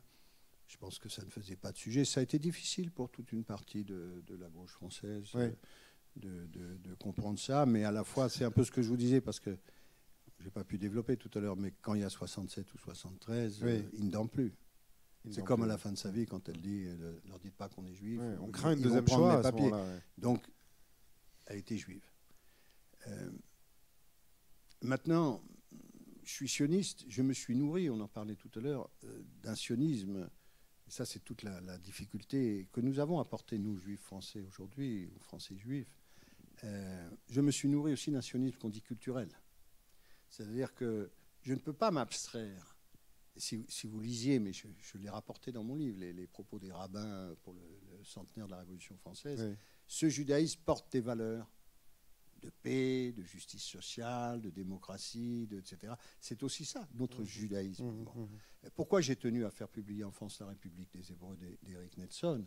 J'étais très frappé que les Français ne s'intéressent pas à ça. C'est parce que dans le judaïsme, il y a un modèle politique. Et évidemment, c'est toute la question de l'État. Lorsqu'on est confronté et qu'on devient un État-nation, qu'on est en plus un État-nation avec des États autour qui ne vous veulent pas tous du bien, etc., etc., bon, les choses évoluent d'une certaine façon. Bon. Mais nous, on a connu, vous évoquez, il y avait eu un débat ici, je crois, avec Dominique Bourrel, et bon, le sionisme, c'est un peu comme l'antisémitisme, si vous voulez. Je vais vous répondre de façon assez simple parce que j'étais un responsable politique. Je ne crois pas, et j'ai mis en place la charte de laïcité, la morale laïque, oui. J'ai repris tout ça. Mais je ne crois pas que ce soit avec ça qu'on lutte contre les terroristes. J'ai vu beaucoup de confusion dans les esprits en France depuis quelques années en disant chaque fois qu'il y a un attentat ou quelque chose, tiens, on va se tourner vers l'école et on va demander à l'école de faire. Oui. Mais franchement, la morale laïque, ça vaut aussi pour certains présidents de la République, beaucoup de grands patrons et tout le monde. S'ils bossaient un peu la morale laïque, peut-être qu'on aurait une éthique civique qui aurait, et il y aurait moins de mise en examen. Donc, ce n'est pas la question. Moi, je ne fais pas la morale laïque pour, soi-disant, des futurs petits, etc. Ça, c'est grotesque. Par contre, il faut des services de renseignement. Il faut une police. Il faut lutter avec les armes. On a parlé tout à l'heure de ça. Donc, espèce de blabla. Oui. Les professeurs des écoles vont nous protéger des terroristes parce qu'ils vont faire de l'instruction civique. Non, mais enfin, qui peut croire à ça? Mais on n'entend que ça. Et chaque fois, on refait, etc. Non. Et y compris dans des affaires très pénibles que la France a connues récemment, avec des fichiers S, etc. Si nos services avaient été plus efficaces, on aurait pu éviter certaines choses. Vous disiez au début de cet entretien que vous avez été épouvanté le 7 octobre, puisque vous avez votre fille là-bas, vous vouliez qu'elle rentre, etc. Là, vous en êtes où là, sur ce tremblement de terre qui s'est produit il y a 6 mois? Qu'est-ce qui se passe? Bon, il ne faut pas mêler les plans. Il y a un plan qui est le plan affectif. Oui. Mes petits-enfants, ma fille, c'est comme ça, c'est des choses... Oui, je vous ai dit tout à l'heure quelque chose que j'ai compris à cette occasion avec l'histoire déjà que je connaissais de la Seconde Guerre, c'est qu'en fait, je pense que j'ai été élevé. Par exemple, quand j'ai appelé mes enfants par les prénoms que j'ai dit tout à l'heure, ma mère était assez fâchée, était assez malheureuse, oui. Plus que malheureuse. Donc je pense que la peur a toujours été là, ne les a pas quittés, et que la peur est quelque chose qui dans le fond... et donc on a été élevé dans ce sentiment. Avec ce sentiment, avec cet horizon. Bon, maintenant, nous devons agir, y compris dans ce grand pays démocratique qu'est la France, pour faire que nous puissions vivre au mieux tous ensemble, avec des valeurs qui le permettent, qui sont magnifiques, et dont toute ma tradition juive dit d'ailleurs, c'était très, très curieux ce judaïsme du 19e, mais ce sont les valeurs mosaïques. dans le fond, la France républicaine, et c'est normal que nous soyons bien en France, puisque ce sont les valeurs du judaïsme qui sont en train d'être réalisées par la République. Alors maintenant, une fois que vous avez quitté ce plan affectif, il y a le plan sur lequel je ne veux pas entrer ce soir, qui est faire la guerre. Je ne veux pas entrer là-dedans. J'avais eu une discussion avec mes amis, dont certains sont présents ici. Je ne peux pas m'exprimer sur ces sujets. Parce que je suis... Non, mais pour vous dire, parce que je suis un homme d'action. Je pensais plutôt au vent mauvais qui souffle sur l'antisémitisme. On a l'impression qu'il y a quand même quelque chose qui est en train de basculer. Est-ce que vous ressentez ça aussi? Je ne voulais pas parler de la guerre à Gaza. Je voulais plutôt parler en diaspora. Est-ce que vous avez l'impression que là, il y a quelque chose qui pue et qui est en train de monter? Les chiffres le disent. D'autres racismes existent aussi. Cette guerre, nous en payons un coût très, très lourd. Elle n'a pas beaucoup de... Ce qui se passe à Gaza ne provoque pas énormément de sympathie en dehors de la communauté. On a même vu la réaction de la France hier par rapport à la CPI. Très bien. Moi, ma position, elle est simple, mais je me suis fâché avec beaucoup de responsables juifs là-dessus, c'est le combat. Le combat, c'est pas la pleurnicherie. Voilà. Donc, c'est pareil pour le terrorisme. C'est pas avec des cours d'instruction civique. Et s'il y a des problèmes d'antisémitisme, eh bien, il faut se mettre en mouvement. S'il y a des méchants, vous savez, Pascal disait ça, il n'y a pas besoin, il y a toujours des méchants. Toujours des méchants. Alors, on a la force du droit, et puis, il y a la force. Donc, les temps qui viennent, moi, je ne sais pas. Alors, dernier point quand même, pour être sincère là-dessus, c'est que je suis très admiratif des gens qui sont capables de comprendre leur présent et de projeter, enfin, de voir l'avenir. Moi, personnellement, j'en suis incapable. C'est pour ça, peut-être, je me suis réfugié dans l'histoire des idées. Je suis plus à l'aise pour vous parler d'un truc qui s'est passé au 19e que de vous dire exactement. Je reste un universitaire minutieux et je dois dire qu'aujourd'hui, je ne peux pas, je n'ai pas la distance qui me... Ce que je peux vous dire, c'est que je sais comme historien, je sais aussi comme... que ce qui s'est passé le 7 octobre ouvre une ère nouvelle. Ça, je peux le dire. Oui. Il y a quelque chose d'absolument nouveau, y compris dans la conscience juive. Il y a une brèche, oui. La conscience juive. Mais de quoi s'agit-il? Où cela nous emmène? Comment nous pouvons réagir? Je lis énormément de choses, comme vous tous. On est là à la guet des moindres réflexions. L'histoire à chaud comme ça. Merci Vincent Payon. Merci à vous.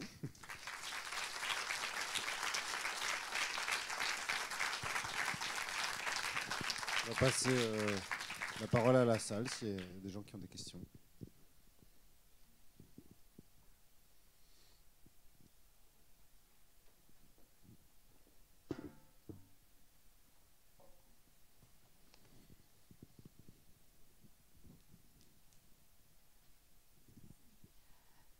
Je voulais savoir si vous pourriez dire 2 mots sur la République des Hébreux. Je vous ai entendu en parler à la radio, c'était absolument fascinant. Et je pense que peu de gens connaissent. Et je pense que c'est aussi en expliquant et en parlant de ça, par exemple, qu'on peut être plus universel encore et peut-être lutter aussi contre l'antisémitisme. Et voilà, donc je ne sais pas si vous pouvez en parler en peu de mots, mais c'était fascinant. Oui, alors ça, on l'a fait venir à Paris. Je dois dire que c'est une découverte. Aussi pour moi, tout à l'heure on faisait la généalogie de qu'est-ce qui m'amène, c'est un livre que je lis en anglais, je lis très mal l'anglais, j'ai dit tout à l'heure, je suis là avec mon doigt, qui s'appelle La République des Hébreux, fait par un monsieur qui s'appelle Eric Nelson, qui est professeur à Harvard, qui est jeune d'ailleurs, puisqu'il a au moins 10 ans de moins que moi, alors c'est relativement... Mais bon, c'est un travail qu'il a fait assez jeune. Et ce livre dit quelque chose de très simple, mais de très stupéfiant, comme souvent les grandes pensées. Il dit, en fait, la modernité, qui est la grande question souvent, c'est quoi la modernité? La modernité, on dit, traditionnellement, Renaissance, Réforme, Aufklärung, siècle des Lumières. Voilà. Et le plus important, peut-être, c'est la réforme. C'est la conscience, la liberté individuelle, le libéralisme, etc.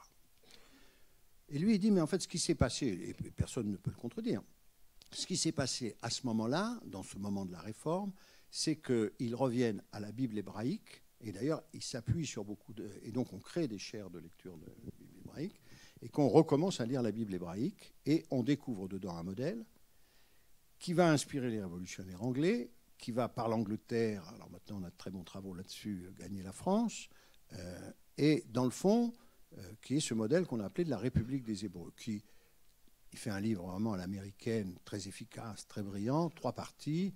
Une partie, en gros, la démocratie libérale.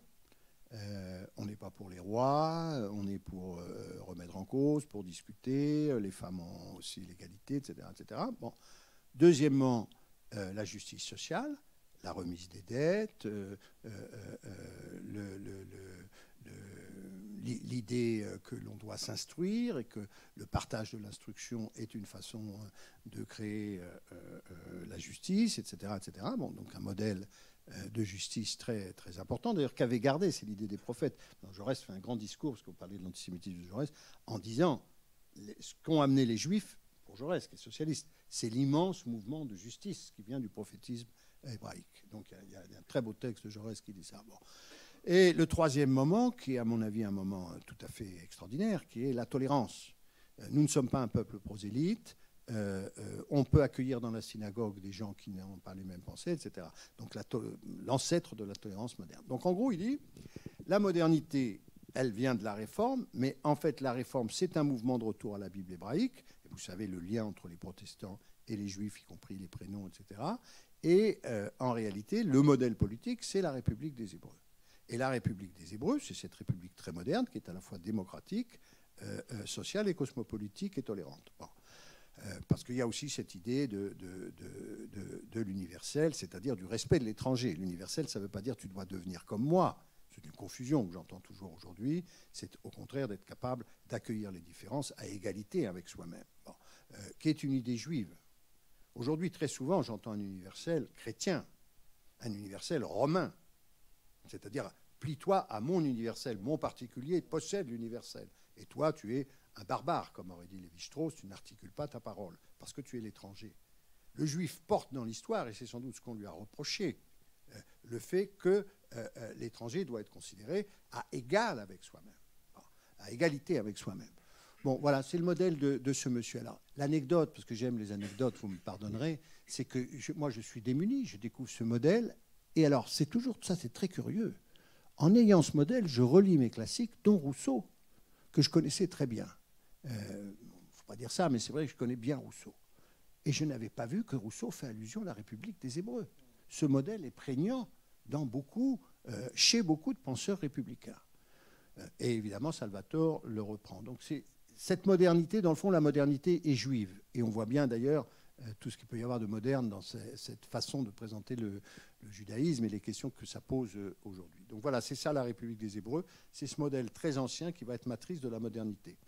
Quand on est, moi j'ai assisté comme parlementaire européen, je cite souvent cet exemple, au grand débat sur les racines chrétiennes de l'Europe. Vous voyez, tout ça a des résonances très politiques. Racines chrétiennes de l'Europe, oui, mais alors, le judaïsme dans cette affaire, il est absent, et d'autres, hein, parce que vous savez que notre culture renaissante, elle est aussi passée par l'islam. Bon. Mais voilà, donc c'était ça la République des Hébreux. Alors l'anecdote, c'est que je suis avec ce livre, d'où la création de Judaïka, et je vais voir des éditeurs très très importants. Et je leur dis, en plus j'étais en fonction à l'époque, donc on me parlait avec respect, et je dis, il faut publier ce livre. Et là, les gars prennent tous un air, je dis jamais non en face, mais enfin le livre, il ne se passe rien. Bon. Et je découvre que la France, c'est pour ça qu'on ne va pas, il est traduit en chinois. Les Chinois lisent la République des Hébreux. Bon. Et on n'a pas en France. Alors un jour, je tombe sur un de nos amis milliardaires, dans le Thalys, parce que l'exil fiscal se fait en Belgique, donc moi j'allais juste au Parlement. Et comme les milliardaires aiment bien avoir des amis ministres, il se rapproche de moi, je ne connaissais pas, il me tutoie tout de suite, bon, c'est un peu curieux. Enfin. Et donc je supporte ça pendant une heure et demie, de Thalys, je s'assoit à côté de moi, et puis je me dis, bon, bah, je vais en profiter, puisqu'il a l'air très très riche, d'après ce qu'il me raconte, et je sors ma République des Hébreux de mon livre, de mon cartable. Et je lui dis, mais vous savez, cher monsieur, pour 5 ou 10 000 euros, on pourrait avoir ce livre, puis je vous fais le même laïus qu'aujourd'hui, c'est un livre important, etc. Il me donne son portable, mais c'est une évidence, monsieur le ministre, il faut à tout prix publier ce livre. C'était un faux numéro. Voilà, mais enfin, on l'a publié grâce au soutien, je dois dire, de la Fondation du judaïsme français et du CNL, par l'intermédiaire de notre amie commune à quelques-uns ici, Perrine Simon-Naoum, à qui je racontais ça un jour, qui m'a dit, on monte dans un taxi, on monte à la Fondation du judaïsme et tu racontes tes histoires. J'adore raconter des histoires, vous avez compris. Et là, j'ai trouvé des gens extraordinaires. Et depuis, on a cette collection Judaïka qui, j'espère, va donner une partie, hein, enfin, va permettre d'un peu mieux connaître le judaïsme français. Et puis là, on a publié quand même le livre de Nelson. Voilà, c'est ça, la République des Hébreux. Je ne sais pas si j'ai répondu à votre interrogation. Et d'ailleurs, les traducteurs avaient été invités sur France Culture, parce que Nelson n'était pas à Paris. Ils avaient fait deux émissions, je crois, sur la République des Hébreux, chez Waknin. En chinois.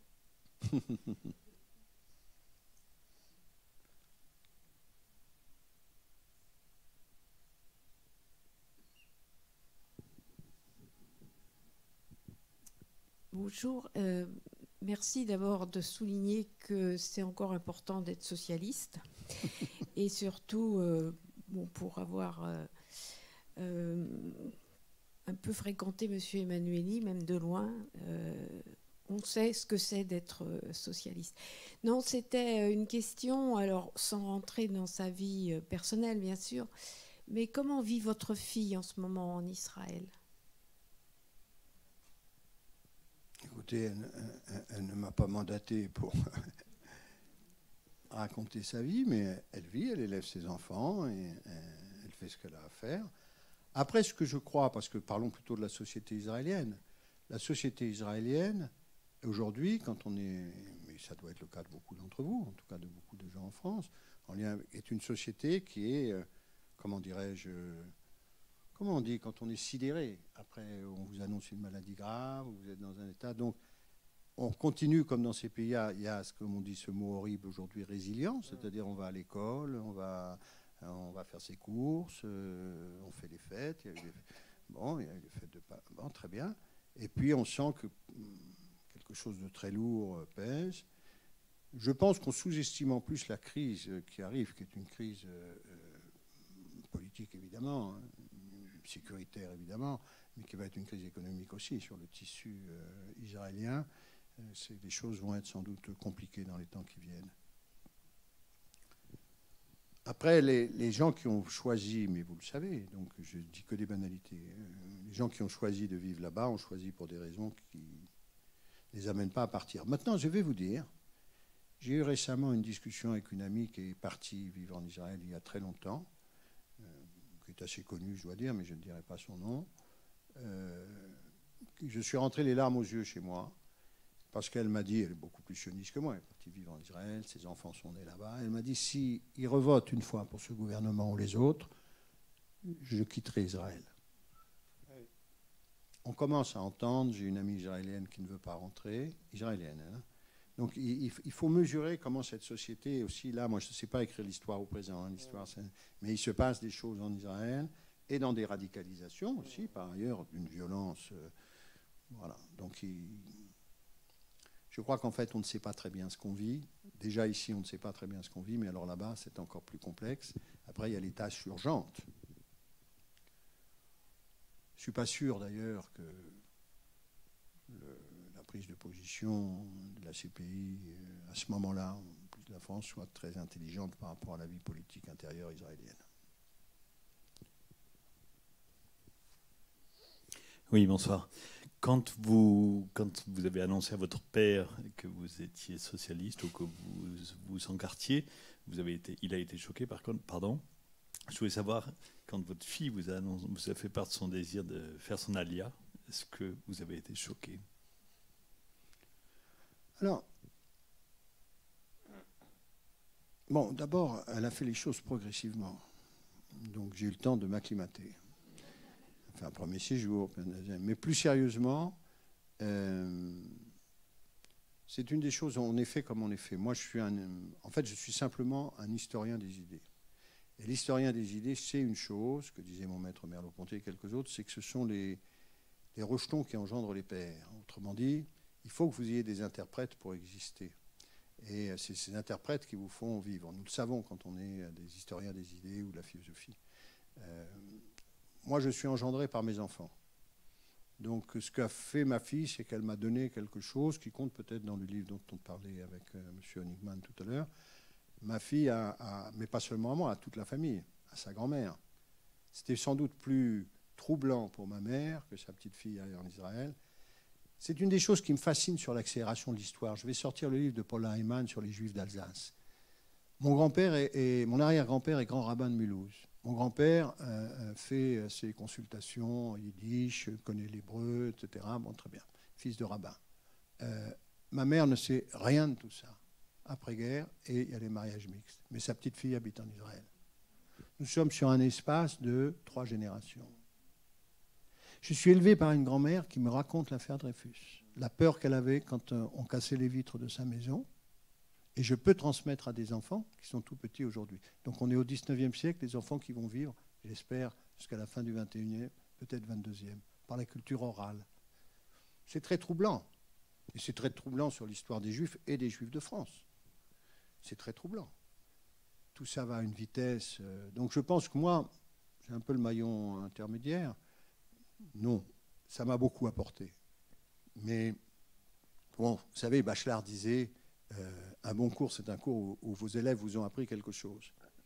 Une vie vaut être vécue quand vos enfants vous apprennent quelque chose. Mes enfants me donnent beaucoup.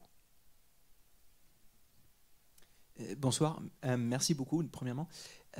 Votre parcours me rappelle beaucoup, mais avec aussi des différences, celui de Benny Lévy, en ce sens où vous êtes juif d'origine alsacienne. Il y a un retour au religieux, vous dites vous-même que vous avez un maître, lui, après son retour, eut un maître. Alors, je ne sais pas si vous l'avez connu, mais qu'est-ce que vous pensez Mais bon, lui, il a aussi un parcours différent, puisqu'il a vraiment répudié la lutte politique pour se tourner vraiment vers le Talmud. Qu'est-ce que vous avez pensé de son parcours? C'est peut-être une question qui n'a vraiment aucune actualité, mais votre parcours me rappelle le sien. Qu'est-ce que vous pensez un peu de cette répudiation du politique qui a formé son parcours? Non, c'est-à-dire que Benny Lévy, il a des différences avec moi qui sont notables. Comme je vous l'ai dit, il a été assez radical. Il a été, je crois, maoïste. Je n'ai pas été maoïste. Je suis un socialiste républicain. J'ai essayé de faire, à travers mon travail, que le socialisme républicain existe. Bon, voilà. Je ne dis même pas social-démocrate, ça ne veut rien dire en France. On dit toujours social-démocrate, mais pas de social-démocratie, la France. Bon. Donc, par contre, il y a eu un socialisme républicain très puissant qui a contribué à forger l'identité républicaine de la France. Bon. Et ça, c'est ma tradition. Donc, je suis très éloigné de lui en ce sens-là. Deuxièmement, on n'est pas tout à fait la même génération, il a comment vous dire, comme vous dites, il est retourné à l'étude religieuse. Moi, je reste, parce que je ne voudrais pas qu'on se comprenne mal, même le Salvador, c'est un travail d'historien des idées. Je suis un professeur rationaliste qui s'intéresse à la question religieuse, comment dire, en régime de laïcité, mais vraiment comme le fait un historien. Donc je ne pratique pas l'étude religieuse, je ne vais pas à la synagogue, je ne lis pas les textes, je ne les étudie pas. Donc voilà, je suis... Et alors, j'ai essayé de lire Benny Lévy, dont beaucoup de gens m'ont dit c'est remarquable, et je les crois, mais j'ai du mal à le lire.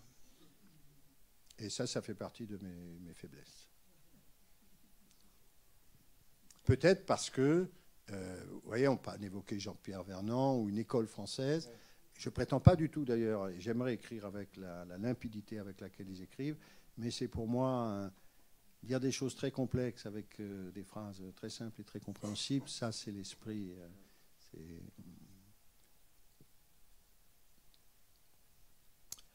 Vous avez mentionné Lionel Jospin, qui vous avait dit qu'il fallait, je ne sais pas si le mot est bon, mais s'intéresser à l'État.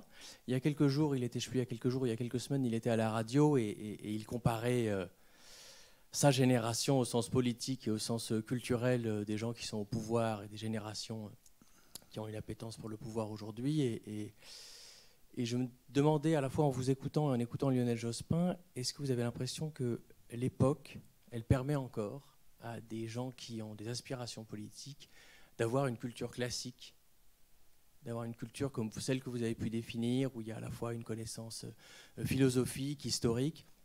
Moi, j'ai été au Parti socialiste quand j'étais encore plus jeune, il y a 15 ans. J'y suis retourné il y a 1 an.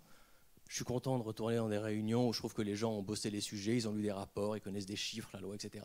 Je ne retrouve plus la culture politique. Je ne retrouve plus des gens qui vont parler du Chili d'Allende, de ceci, de cela, ou qui vont avoir une culture, j'allais dire, internationaliste et classique.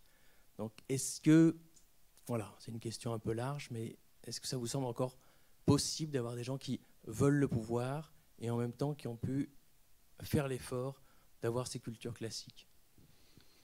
On vit un moment, bon, c'est toujours très difficile et très dangereux quand on avance en âge de se dire, bon, c'était mieux hier, de juger sévèrement les plus jeunes ou son temps. C'est assez naturel, la vue baisse et on trouve que tout devient gris. Bon.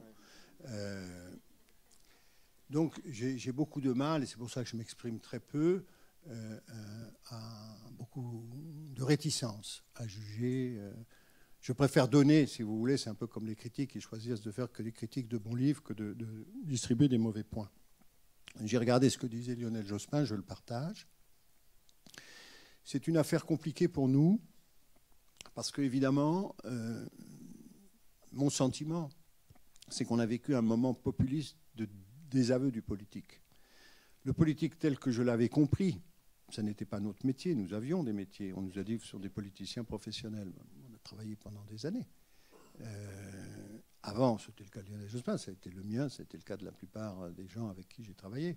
On était avocats, professeurs, etc. Bon, très bien. Et puis à un moment, on allait se faire élire, ce qui supposait de passer de longues soirées, des week-ends entiers, en dehors de son travail, dans des régions éloignées, puisque vous savez, c'était ça souvent pour en tout cas ceux qui venaient de Paris, les élites politiques, il fallait s'implanter, comme on disait.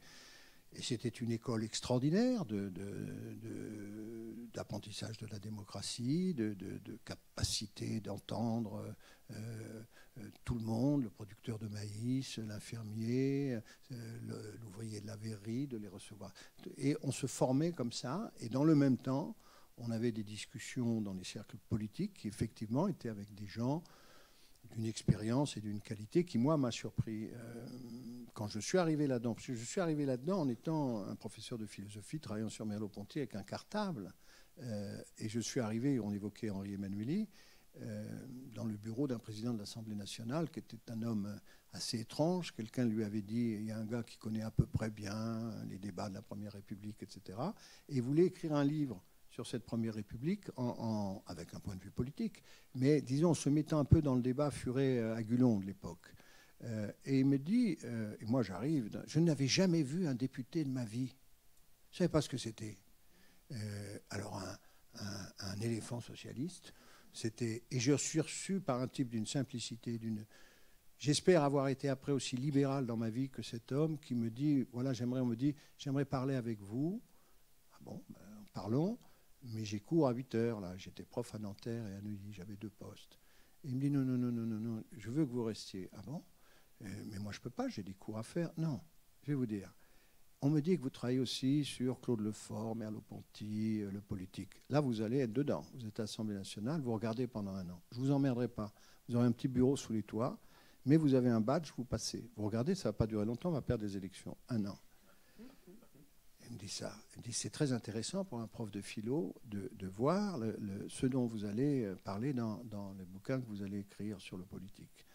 Il dit, c'est pas idiot ce qu'il raconte, quoi. Et en plus, il manquait pas d'humour, parce qu'il dit, pressez-vous, parce que dans 1 an, on va être foutu dehors avec un coup de pied aux fesses. Et il a été effectivement comme ça. C'est-à-dire qu'il m'a permis, et puis après, on apprend les choses, ce métier dont je parlais. Bon. Il y a un moment qui est celui d'aujourd'hui, mais enfin que j'ai connu depuis 1997, j'ai connu l'actuel président quand il travaillait avec nous, où tout d'un coup, on dit, depuis 2017, pardon, on dit les politiques, ce sont des etc., il n'y a plus besoin d'être élu, les choses se font à toute vitesse.